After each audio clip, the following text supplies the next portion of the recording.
Okay, hi guys, welcome back to the channel. Today we'll be going over what happened in the Hex quest.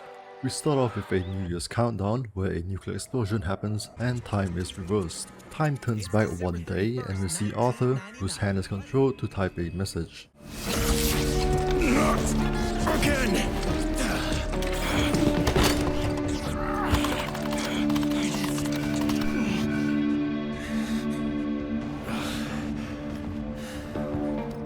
He looks around for his atomic cycle keys, which serves as an introduction to the Hex members. It's revealed the message was to tell Arthur about a lead on where and when to find Albrecht and Trati. Got a lead on Intrati.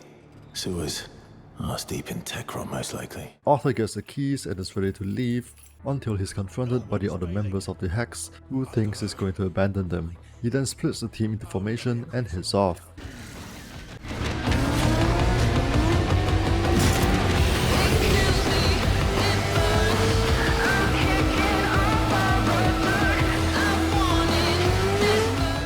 Arthur then encounters the Scoundrel commander Major Rusaka, who orders her troops to attack.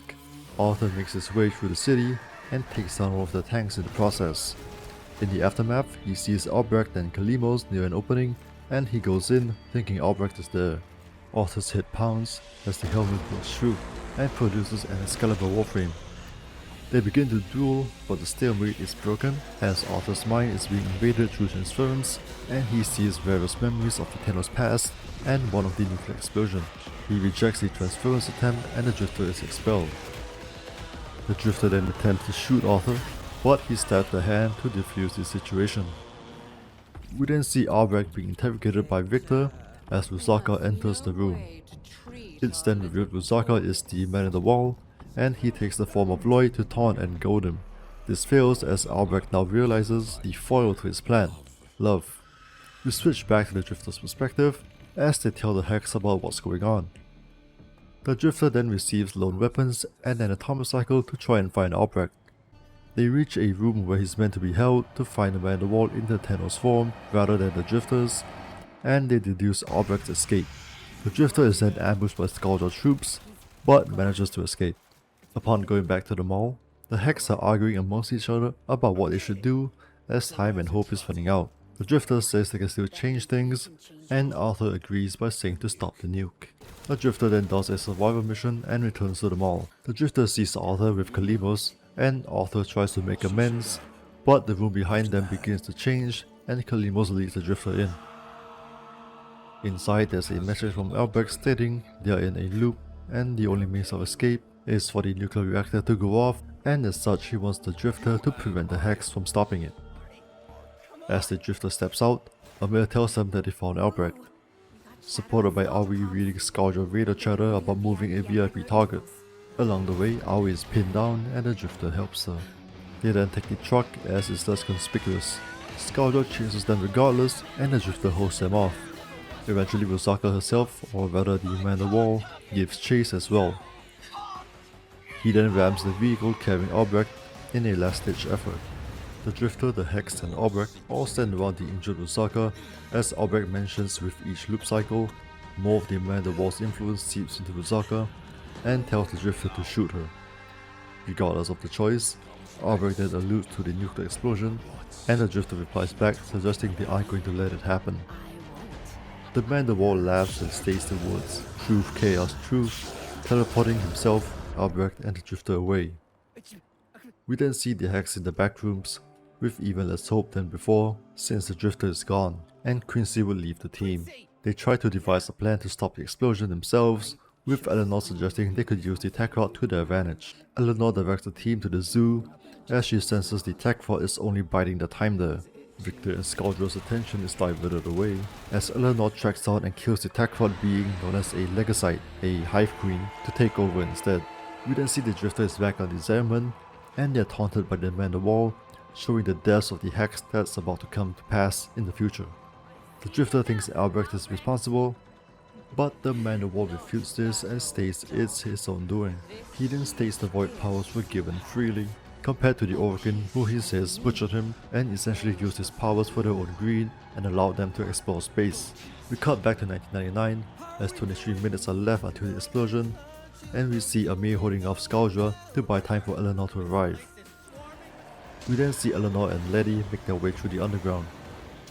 Eleanor manages to breach a way to the reactor, but she's overtaken by the infested and secured by Letty. But Letty is killed in return. Arthur is pinned down but is suddenly helped by a returning Quincy. This is short-lived however, as he is spotted by a tank and is shot, killing him.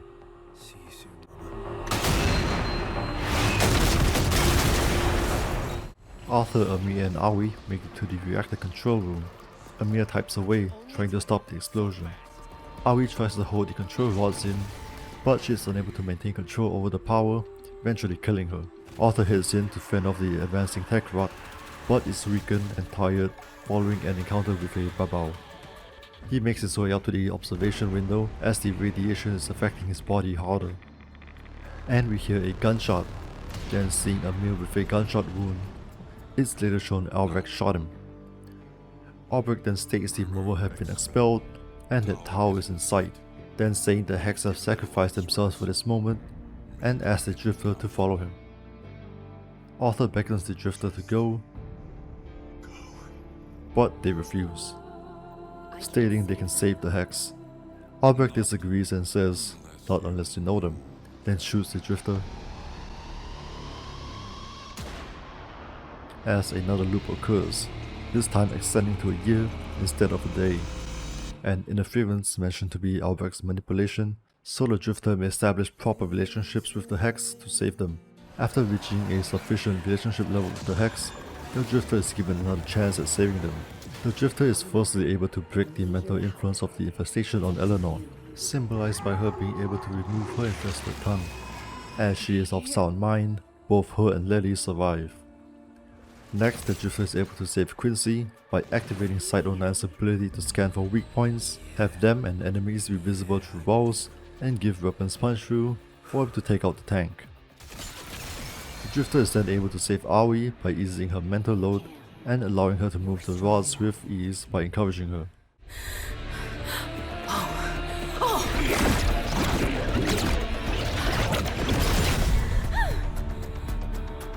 As Albrecht is already gone, he's not there to shoot Amir, but he was running out of time regardless. The Drifter shows him the Pelzon after calming him down and this disables the explosion.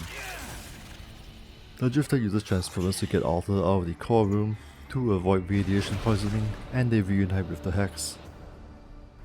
The Kalima sequence is then shown to be complete, and Lloyd receives the message in present time in the form of the vessel gesturing to him, closing the plot point from Whispers in the Walls.